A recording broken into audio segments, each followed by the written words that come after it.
குளிப்பு எப்படி கடமையாகுதுன்னு சொன்னா 5 விஷயங்கள் செஞ்சா குளிப்பு கடமையாயிடும். 5 முறையில குளிப்பு கடமையாயிடும். முதலாவது விந்து வெளியாகுது, அதாவது இந்திர நீர் சொல்லுவாங்க இல்லையா, அந்த மத நீர் வெளியாகனா குளிப்பு கடமையாயிடும். அது நம்ம எந்த ரீதியிலும், அதாவது எந்த ரீதியானாலும் சரி, உடல் உறவும் போதோ அல்லது தூக்கத்தின் போதோ அல்லது மனோ இச்சையின் போதோ நம்முடைய மர்ம உறுப்பிலிருந்து நீர் வெளியாச்சுன்னு சொன்னா குளிப்பு கடமையாயிடும். கண்டிப்பா குளிக்கணும். 2வது ஆயிஷா ரலியல்லாஹு சொல்லி காட்டுறாங்க, கத்னா செஞ்ச உறுப்பு, ஆணுடைய கத்னா செஞ்ச உறுப்பு எந்த திரையும் இல்லாமல் பெண் உறுப்பை தொட்டுச்சுன்னு சொன்னா குளிப்பு கடமையாயிடும்.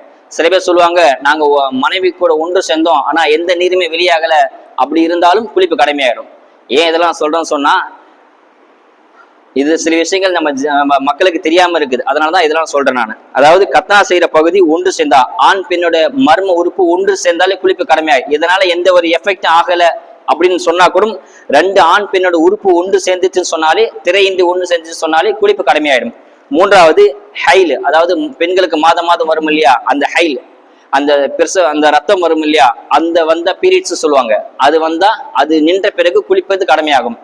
4வது நிஃபாஸ், ஒரு குழந்தை பெற்றெடுத்த உடனே ஒரு கெட்ட ரத்தம் வெளியாகும், அதுக்கு பேர் நிஃபாஸ் அரபில சொல்லுவாங்க, அதாவது பிரசவ திட்டு அப்படின்னு சொல்லுவாங்க, அது வெளியேறிச்சினாலும் குளிப்பு கடமையாயிடும்.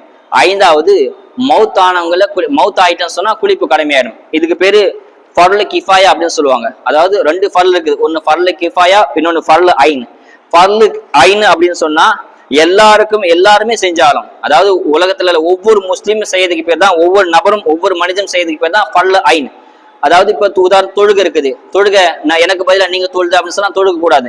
உங்களுக்கு நீங்க தான் தொழுதாலும், எனக்கு நான் தான் தொழுதாலும், எனக்கு பதில் எங்க அப்பா தொழுதுட்டாரு, என் பையன் தொழுதுட்டா, என் மனைவி தொழுதுட்டாங்க, ஃபஜ்ர் எனக்கு பதில் என் பையன் தொழுதுட்டான், அதனால ஃபஜ்ர் நான் தொழுகை கடமை இல்லை அப்படின்னு சொல்ல முடியாது.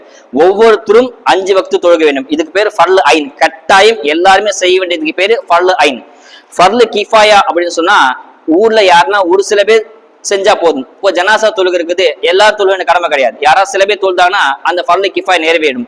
இதுக்கு அந்த அதே மாதிரி மௌத்தான குளிப்பாட்டது பேரு ஃபர்லு கிஃபாயா.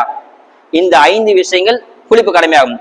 ஒன்று விந்து வெளியாகுதல், இன்னொன்னு ஆண் பெண் மறைவான உறுப்பு திரையின்றி சந்திக்கிறது, 3வது ஹைல், அதாவது அந்த பீரியட்ஸ் டைம்ல, 4வது நிஃபாஸ் பிரசவ திட்டு, 5வது மௌத்தா போயிட்டேன்னு சொன்னா, மௌத்தா போகணும் குளிக்க வைக்கணும். இதுவும் கடமை. ஒருத்தர் மௌத்தா போயிட்டான்னு சொன்னா அவரை குளிப்பாட்ட வேணும், இது குளிப்பு கடமை. இந்த 5 விஷயங்கள் நடந்தா கண்டிப்பா குளிச்சே ஆகணும் என்பதாக சொல்லி